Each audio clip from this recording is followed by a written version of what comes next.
So hello guys, welcome back to my channel. तो आज हम बात करने वाले हैं यूनिट 2 और यूनिट 3 के मस्ट डू टॉपिक्स के बारे में।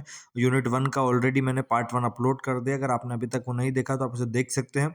नेक्स्ट दो अगले पार्ट के लिए आप इस चैनल को सब्सक्राइब कर दीजिए और इस वीडियो को लाइक करना मत भूलिए। तो जल्दी से जल्दी वो पार्ट भी अपलोड हो जाएंगे, जिससे कि आपके मार्क्स बहुत अच्छे आएंगे।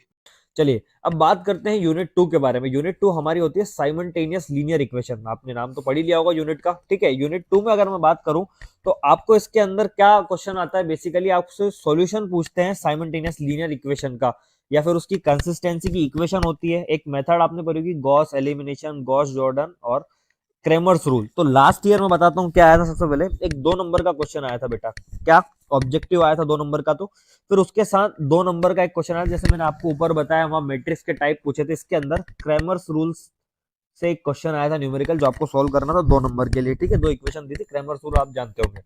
अब इसके साथ 8 नंबर में क्वेश्चन क्या आया था बेटा, कंसिस्टेंसी बताना था सॉल्यूशन की। एक तो क्वेश्चन वो था, क्वेश्चन क्या था, weather following system of equation is consistent और नॉट, और आपको उसकी कंसिस्टेंटी बतानी थी।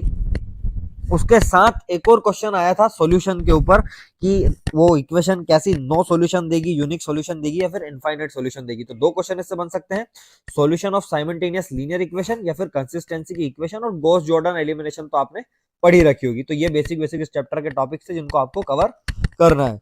क्रेमर्स रूल की 2 नंबर में आने की वापस से संभावना है। तो हम बात करते हैं हमारी यूनिट 3, जिसका नाम है ईगन वैल्यूज और ईगन वेक्टर, ठीक है। यूनिट 3 में अगर मैं बात करूं तो वापस से वो थ्योरी पार्ट से क्वेश्चन बनने की प्रोबेबिलिटी होती है एक यहाँ, और वापस न्यूमेरिकल तो इसके अंदर होते हैं। तो थ्योरी पार्ट में हम देखते हैं, सबसे पहले डेफिनेशन आ सकती है आपकी, ईगन वेक्टर की आ सकती है, ठीक है, या फिर ईगन वैल्यूज की आ सकती है। आपसे कैरेक्टरिस्टिक इक्वेशन पूछी जा सकती है काइले हैमिल्टन की, जो कि लास्ट ईयर एग्जाम में पूछी गई थी 2 नंबर के लिए।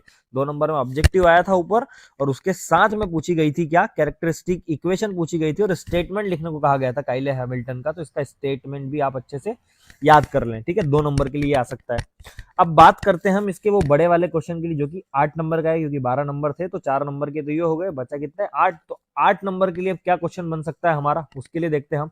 वहां आपसे बोला जा सकता है इनवर्स ऑफ मैट्रिक्स बाय काइला हैमिल्टन थ्योरम, या फिर डायगोनलाइजेशन ऑफ मैट्रिक्स से ही क्वेश्चन बनेगा, ठीक है।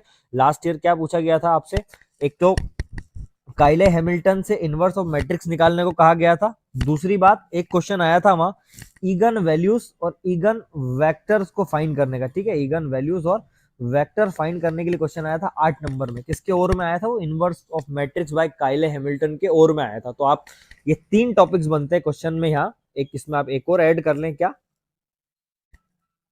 Eigen values